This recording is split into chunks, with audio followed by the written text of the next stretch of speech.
Formal nang tinanggap ni Malaysian Prime Minister Najib Razak si Pangulong Rodrigo Duterte.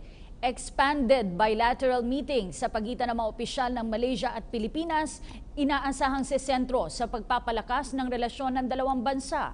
Si Sweden Velado mag-uulat live. Kathy, tama ka dyan. Formal na nga tinanggap ni Malaysian Prime Minister Najib Razak si Pangulong Rodrigo Roa Duterte dito sa may Prime Minister's Office sa may Putrajaya, Malaysia. Kumbaga sa atin po, ito yung kanilang bersyon ng Malacanang compound.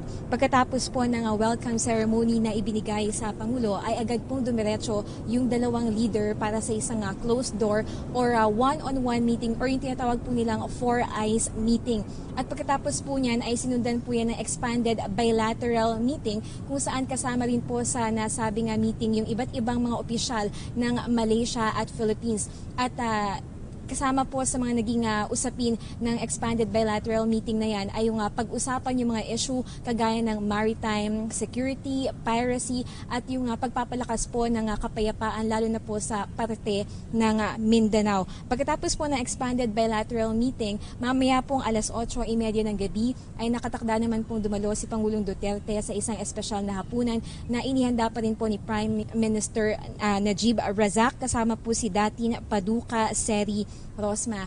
Kathy, mamayang alas 10:40 ng gabi ay inaasahang aalis na ng Malaysia si Pangulong Duterte para naman tumulak na pabalik ng Davao City. Yan naman po muna ang latest mula po dito sa Putrajaya, Malaysia. Para sa PTV News, Sweden Velado.